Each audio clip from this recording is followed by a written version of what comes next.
नमस्कार। मैं डॉक्टर अतुल मिश्रा। आज हम यहाँ पर इलाहाबाद प्रयागराज के रसूलाबाद घाट पर हैं। यही मेरा बगल में मेरा घर है।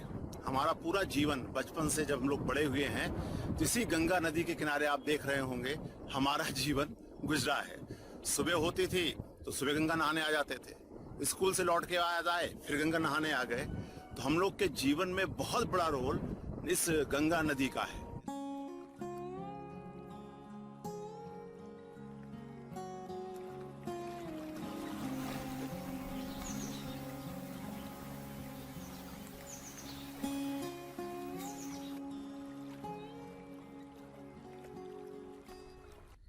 आज हम लोग बातचीत करने जा रहे हैं जीवन के उद्देश्य के बारे में। मुझसे सबसे ज्यादा पूछे जाने वाला प्रश्न यही रहा है अभी तक कि जीवन का उद्देश्य क्या होता है। उसका कारण यह है कि हर धर्म जीवन के उद्देश्य अलग अलग बताते हैं। अगर आप हिंदू धर्म की बात करें, इस्लाम की बात करें, क्रिश्चियनिटी की बात करें, बौद्ध धर्म की बात करें, जैनियों की बात करें, तो अगर आप पूछोगे कि जीवन का उद्देश्य क्या है तो सब धर्म अलग अलग बता रहे हैं पूरा।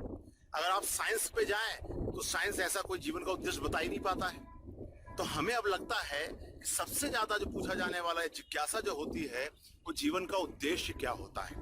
तो मैं इस बारे में जो बातचीत करने जा रहा हूँ, अच्छा है कि मैं किसी वादी नहीं हूँ, मैं किसी वाद के आधार पर आपको नहीं बताने जा रहा हूँ। मैं एक कॉमन चर्चा करने जा रहा हूँ कि जीवन के उद्देश्य को हम किस तरह निर्धारित कर सकते हैं। हम लोग जो फिलॉसफी में, अच्छा है कि हम लोग को पूरे धर्म पढ़ाए जाते हैं, हमने पूरे धर्म को पढ़ा। धर्म के बाद ये भी देखना होता है कि धर्मों में जो बातें कही गई हैं उनकी सार्थकता कितनी है।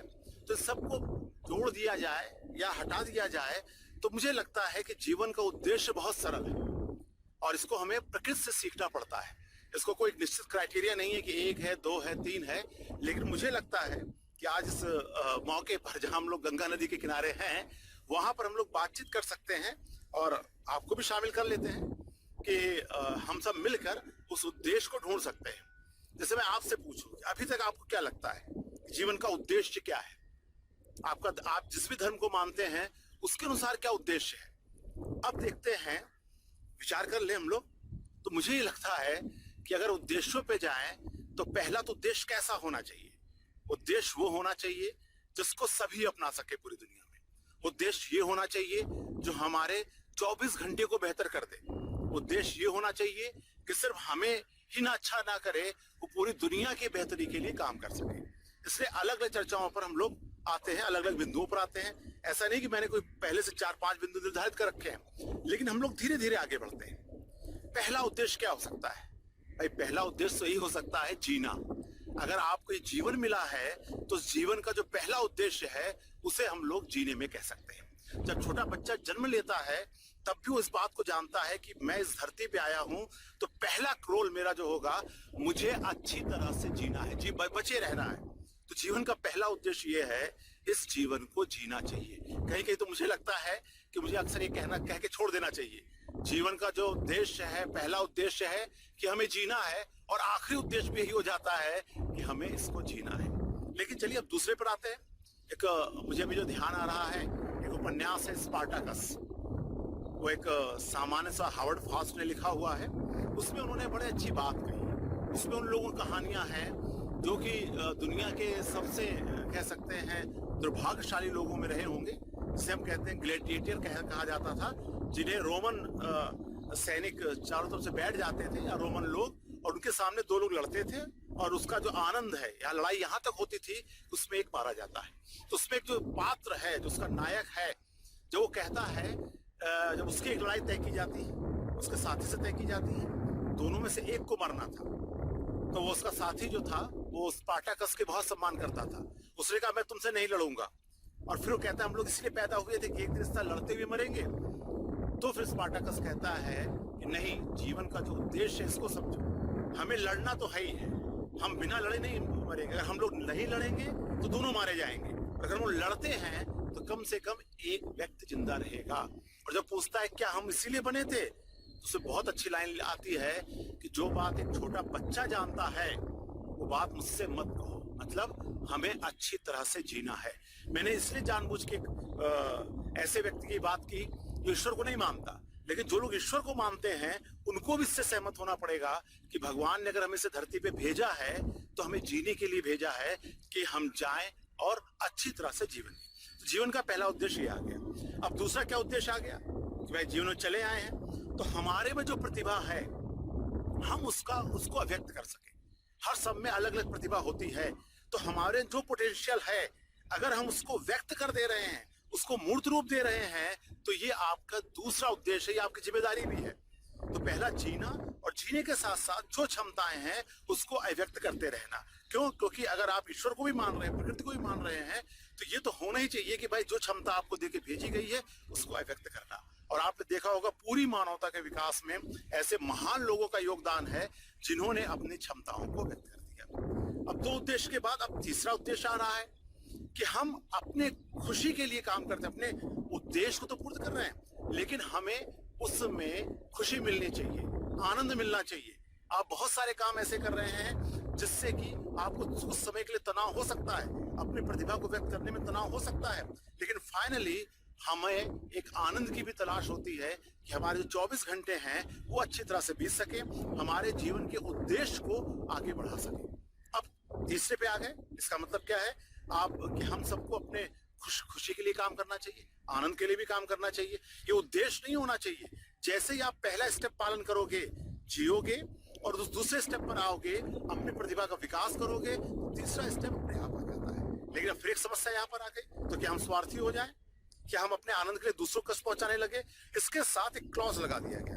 तो चौथे जो शर्त आ रही है वो शर्त ये आ रही है कि आप इस तरह काम करो कि किसी और को दिक्कत ना हो, किसी और को दुख का कारण ना बनना पड़े। ऐसा नहीं हो कि आप अपने आनंद के लिए सामने वाले को नुकसान पहुंचाने लगो। अगर आप देखें बहुत सारे नीति शतकम भारत में है, उपनिषद हैं, गीता है, बहुत सारी चीजों को पढ़ेंगे, सब में ये कहा जाएगा कि कोई भी आचरण इस तरह मत करो कि जिससे कि सामने वाले को असुविधा हो। तो अपना आप किसी भी धर्म को मान सकते हैं, मान लीजिए, आप किसी परंपरा को मानते हैं, मान लीजिए, फिर उसमें इस बात का जरूर ध्यान रखें कि आपके अपने व्यवहार से सामने वाले का नुकसान तो नहीं हो जा रहा है। और इसकी बहुत जरूरत भी नहीं है कि जिस विचारधारा को आप मानते हो, जिस धर्म को आप मानते हो, वो सामने वाला भी माने, या जिस वैचारिक जीवन पे आप विश्वास करते हो उसको सामने वाला विश्वास करे। तो इस तरह ये 4 क्राइटेरिया हमें मिलने लगते हैं। अब इसी को जोड़कर, अब ऐसा थोड़ी ना है कि आपको अपने हित में सोचना है और दूसरे हित का ध्यान रखना है। फाइनली हमें 2 चीजों पे और ध्यान करना पड़ता है। वो ये ध्यान करना पड़ता है कि हम इस पूरी मानवता के विकास में क्या योगदान कर रहे हैं। तो इसमें फिर हमारे वो मूल्य आ जाते हैं, सार्वभौमिक मूल्य, कि हमें अपने जीवन जीते हुए इस तरह काम करना चाहिए कि पूरी मानवता का विकास हो सके। और फिर उसके लिए अगर आपको कष्ट सहना पड़ रहा है तो आपको कभी कष्ट सहना पड़ता है, कभी कभी लोग को जीवन का त्याग करना पड़ता है, पहले नियम का भी उल्लंघन करना पड़ता है, तो भी वो करना पड़ता है, बशर्ते आपका वो काम पूरी मानवता के हित में काम होगा। और पूरी मानवता के हित के साथ साथ हमेशा जोड़ा गया है कि उसमें सिर्फ मानव का हित ना हो, इस प्रकृति का भी हित हो और इस सृष्टि का भी हित हो। जैसे ईशावास्य उपनिषद में कहा गया, त्याग पूर्ण उपभोग करना चाहिए। ये जो दृष्टि क्या बता रही है कि हमें जीना तो है, अपनी प्रतिभा का विकास तो करना है, अपने सुख के काम के लिए भी काम करना है, इसके साथ साथ दूसरे का हित का भी ध्यान रखना है, पूरी मानवता का विकास करना है, इसके साथ साथ इस पूरे नेचर का, इस पारिस्थितिकी तंत्र का भी हमें ध्यान रखना चाहिए। तो मुझे लगता है कि जीवन के नियम पूरी तरह से बने बनाए नहीं होते। ये कुछ नियम हैं जिन नियमों के आधार पर आप जीवन के उद्देश्य को तय कर सकते हैं। आप कोई भी काम कर रहे हैं, अगर इन दोषों से मैच खा रहा है, इस तरह है, तो मैं ये कह सकता हूँ कि आप सही डायरेक्शन में जा रहे हैं। इसलिए जीवन के उद्देश्य की तलाश मैंने तो कर दी, मैंने तो ये आपको कुछ 5-6 पॉइंट्स बता दिए, लेकिन हर व्यक्ति का अपने तलाशने का तरीका होता है और यही रुकना नहीं चाहिए। इन 5-6 बिंदुओं के साथ हमें आगे बढ़ना चाहिए और हम फिर महसूस करेंगे कि धीरे धीरे जीवन का उद्देश्य हमें भी समझ में आने लगा है। और इसमें जैसे मैं अपने लेक्चर में कहता भी हूँ, अगर आप कॉपी पेन लेके अगर लिस्ट बना लें और ये सोचें कि आप जो काम कर रहे हो उन कामों के आधार पर क्या कोई लिस्ट बन सकती है जो आपके काम है इन 5-6 उद्देश्यों के साथ तालमेल बैठा रहे हैं। अगर तालमेल बैठा रहे हैं तो आपको मानना चाहिए कि आप जीवन के उद्देश्य को प्राप्त कर लोगे। बना बनाया उद्देश्य सबका हो सकता है, आपके बीच से वो उद्देश्य निकालें, चाहे धर्म ने, चाहे हमारी संस्कृति ने, लेकिन अंतिम प्रयास आपको करना चाहिए और थोड़े से प्रयास से हम इसको पा सकते हैं। धन्यवाद।